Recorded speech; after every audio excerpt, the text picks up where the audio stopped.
Ever watch a flock of birds, like Yeah. moving all together? It's mesmerizing, like they're reading each other's minds or something. Right. It's like a perfectly choreographed dance, but there's no choreographer. Exactly. But there's got to be something guiding them, right? Some hidden structure. Well, you're thinking like a systems thinker already. Turns out, that same kind of invisible framework, that system, it underpins everything. Traffic jams, the stock market, even how our own bodies work. It's kind of wild when you think about it that way. And speaking of thinking in systems, you've asked us to take a deep dive into Donella Meadows' book, which is called, well, Thinking in Systems. So we're going to unpack how these systems work, why they behave the way they do, and what it all means for us. It's about to get real. Yeah. Once you start seeing the world through a systems lens, you can't unsee it. It's like suddenly understanding this hidden code. Totally. But before we decode everything, let's start with the basics. What exactly is a system and why should we even care how it behaves? Okay, imagine a bicycle. You've got the wheels, the handlebars, the pedals, the chain, all separate parts, right? Yeah. But it's how they work together, how they're connected, that makes it a system. And that system has a purpose, to get you from point A to point B. So it's less about the pieces themselves and more about how they fit into this bigger picture. You got it. Meadows actually uses a really clever analogy to explain this. Think of a bathtub. The water in the tub, that's a stock. It's what you have at any given moment. The faucet and the drain, those are your flows, which control how that stock changes over time. Makes sense. Yeah, totally. So the water level's always in flux, right? Going up or down based on what's flowing in and out. But why is this distinction between stocks and flows such a big deal?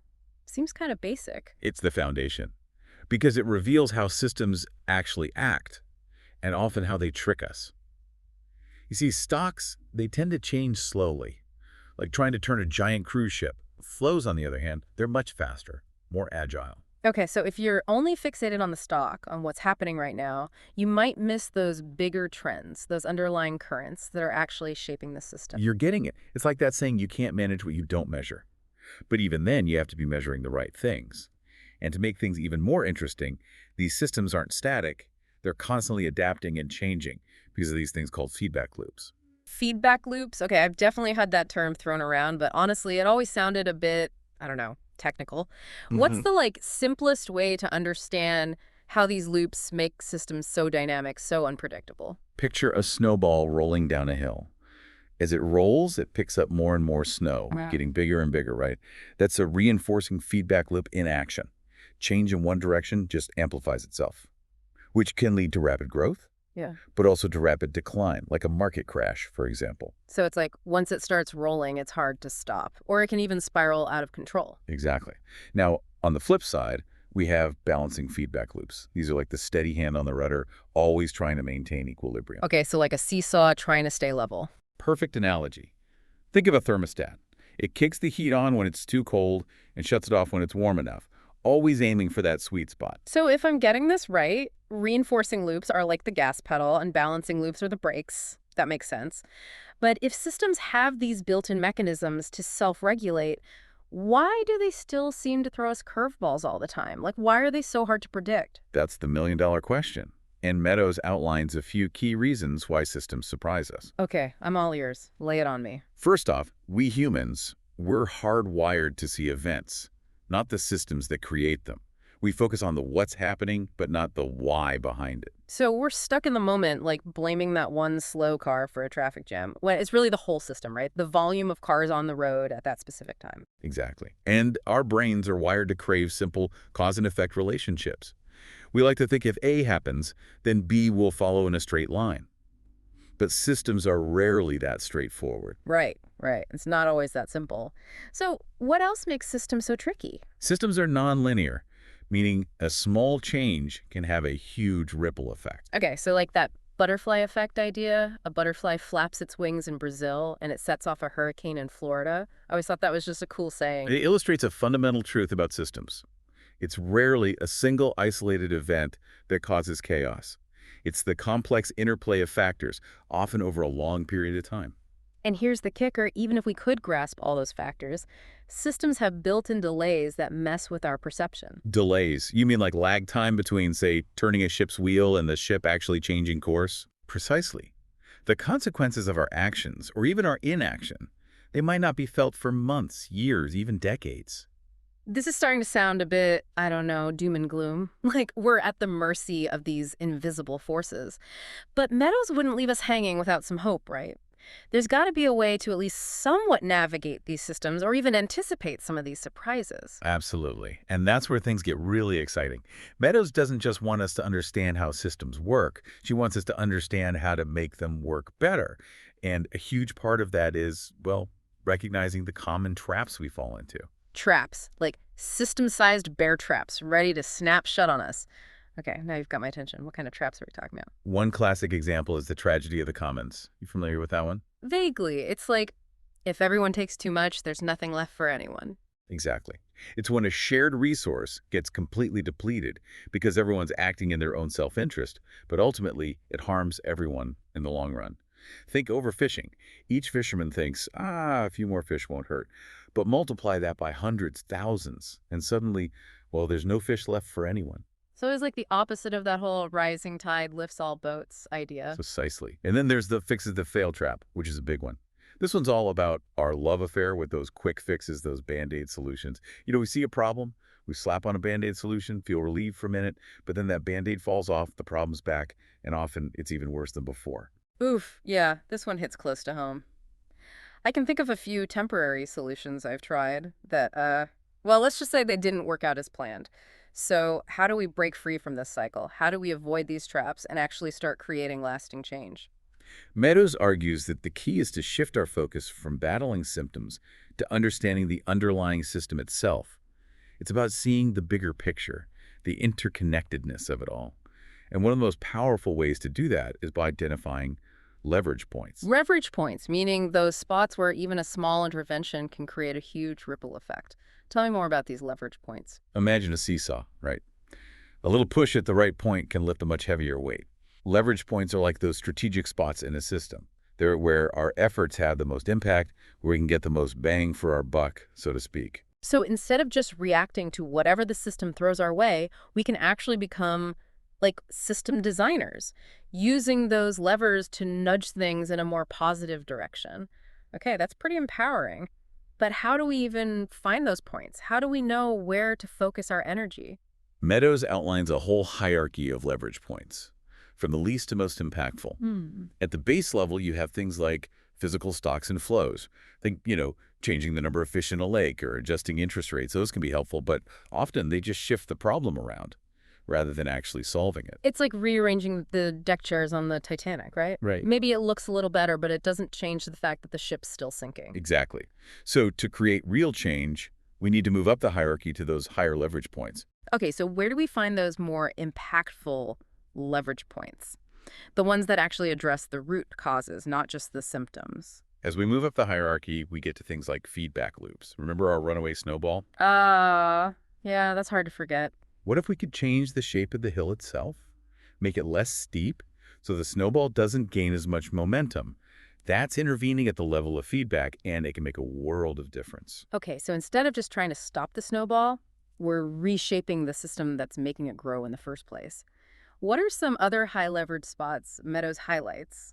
Where else can we, hack the system for good? One of the most fascinating is the power of information flows. Information flows, like who has access to what information and how is that information being presented? Exactly. Meadows found that even subtle changes in how we frame information can dramatically alter behavior. We touched on this earlier with those Dutch electricity meters. Just making energy use visible led to a huge drop in consumption. It's like once people could see the system at work, they were more mindful of their own role within it. Exactly. There's another great example Meadows gives about reducing smoking. For years, campaigns focused on individual behavior. Quit smoking, it's bad for you. But what really shifted the system was when information about the dangers of secondhand smoke became more widespread. So it became less about personal choice and more about the impact on others. Exactly. Suddenly, smoking wasn't just a personal health issue, it was a public health issue. That shift in information led to smoking bans in public places, restrictions on advertising, a whole cascade of changes at a societal level. Wow. Okay, I'm convinced. Information is power. But it's also about how we wield that power, how we frame the narrative around it. What are some other high leverage areas Meadows talks about? What else can we do to create those kinds of ripple effects? Even more powerful than information flows, believe it or not, are the rules of the system itself. And I'm not just talking about laws and regulations, although those are important, but also the unspoken rules, the norms, the incentives that shape how people behave. Okay, so we're talking about those unwritten rules of like how things really work, right? The stuff Mhm. that's not always spelled out but makes a huge difference in how people behave. Exactly. And Meadows argues that by changing these rules, whether they're formal or informal, we can actually transform a system's trajectory. It's like changing the DNA of the system itself. Okay, that's a powerful image. But can you give us a concrete example? What's a real-world scenario where tweaking those rules led to a dramatic shift? Imagine for a moment a college where instead of professors giving grades, the students grade the professors. Whoa, talk about turning the tables. Right. Or picture a university with no degrees. Hmm. People just come and go as their interests and needs evolve. Just by changing those fundamental rules of engagement, you'd radically alter the whole learning environment. It would completely change the power dynamics, the incentives, the whole vibe of the place. Precisely. And that's the point. Rules aren't just about maintaining order. They're about shaping behavior, influencing what's valued, what's possible within that system. This reminds me of what you said earlier about how we often get stuck battling symptoms without ever addressing the root causes. It's like with rules, we have the potential to rewrite the system's DNA. That's a great analogy. And it leads us to what Meadows considers the highest leverage point of all paradigms. Paradigms. Okay, that sounds kind of intimidating. Are we talking about like complex scientific theories or something? Not necessarily. Yeah. In this context, a paradigm is simply a set of beliefs or assumptions about how the world works. It's the lens through which we see everything. So paradigms are like those deeply ingrained mental models, the stories we tell ourselves that influence our every choice and action. Exactly. Meadows argues that shifting these paradigms, these fundamental ways of seeing, is often the key to unlocking truly transformative change. It's like upgrading the operating system of our minds. Okay, that makes sense. But how do you even begin to shift something as deeply ingrained as a paradigm? I mean, it's not like you can just snap your fingers and suddenly see the world in a whole new light, right? Of course not. Paradigm shifts are rarely easy or quick. They require us to challenge our assumptions, question our beliefs, and be open to seeing the world from different perspectives.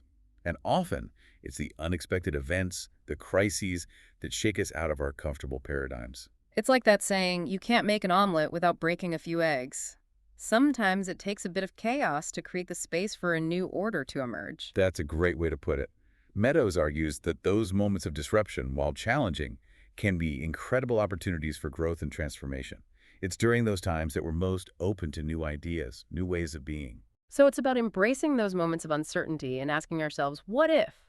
What if this is an opportunity to create something better than what we had before? Precisely. Meadows encourages us to approach those moments with curiosity, humility, and a willingness to let go of old paradigms that no longer serve us. So it's not about having all the answers, it's about being brave enough to ask better questions. Exactly. And one of the most powerful questions we can ask ourselves is, what are the leverage points within this system? Where can I apply my energy and attention to create the biggest positive impact? It's about becoming like system detectives, Yeah. looking for those pressure points where a small nudge can create a cascade of change. I love the system detectives. And here's the thing. Meadows suggests that the most effective leverage points are often not the ones that seem most obvious. Okay, so less blowing up the system and more like gentle acupuncture for complex systems. Exactly. It's about working with the system's natural dynamics, not against them. And one of the most powerful ways to do that is by paying attention to what Meadows calls the soft variables. Soft variables. Okay, now you've piqued my curiosity. What are those and why are they so important? These are the things that are often hard to measure, but have a huge impact on how a system functions. Things like trust, relationships, shared values, even things like beauty and a sense of belonging. Ah, so it's not just about the numbers, the data points, but also about the human element, the often intangible things that make a system thrive or falter. Exactly. Our culture tends to fixate on what's easily quantifiable: GDP, profit margins, test scores. But those metrics don't tell the whole story. They don't capture the nuances of human experience. Right. And I imagine that overlooking those softer variables could lead to solutions that look good on paper, but don't actually address the underlying needs of the system. Precisely. Think about a company that's solely focused on maximizing profits. They might implement all sorts of efficiency measures, streamline processes, even cut costs by reducing staff. All in the name of boosting those numbers, right? Yeah. But in doing so, they might end up creating a terrible work environment. Exactly. They might inadvertently erode employee morale, stifle creativity, and ultimately undermine their own long-term success. That's the classic penny wise, pound foolish scenario. They're Yeah. so fixated on one metric that they miss the bigger picture. Exactly. And that's why Meadows stresses the importance of honoring those soft variables, even if they're difficult to measure. It's about recognizing that quality, equity, well-being, these aren't just nice-to-haves. They're essential ingredients for a thriving system, whether it's a company, a community, or an entire planet. This reminds me of something you said earlier about how systems thinking is about asking better questions. So, if we're trying to honor those softer, less tangible aspects of a system, what are some questions we should be asking? Instead of just asking, how can we make this more efficient, Yeah. or how can we maximize output, we might also ask, how can we make this more equitable? How can we foster a greater sense of belonging? Or how can we create a system that promotes well-being for all of its members? Those questions signal a real shift in perspective. It's less about like squeezing every last drop out of the system and more about creating a system that works for everyone. Exactly. And that's the essence of Meadows' message. Systems thinking isn't just about understanding complex dynamics. It's about using that understanding to create a better world. It's about recognizing that we are the system, and we have the power to shape it with our choices and our actions. This deep dive has been honestly mind-blowing. Meadows' work, it's both challenging and hopeful at the same time. It reminds us that we're not just cogs in the machine. We have the power to influence the systems that shape our lives. I love that. We're not just cause. And, Meadows reminds us that even small changes can make a difference. It's not about having all the answers. It's about being willing to experiment, to learn and adapt as we go. So it's about embracing curiosity, being okay with failing sometimes, and realizing that we're all in this together, right? Absolutely. None of us can do this alone. We need each other's insights, support, and collaboration. We need to share our experiences, our successes, and our failures. Because that's how we learn, that's how we grow, and that's how we create a better future. This has been an incredible conversation. Meadows' work is a powerful reminder that we're all interconnected and that our actions, no matter how small, can have a ripple effect. It's up to all of us to use these insights to create a more just, sustainable, and fulfilling world for everyone. I couldn't agree more. And, Meadows herself said it best. We can't control systems or figure them out, but we can dance with them. So let's get out there and start dancing.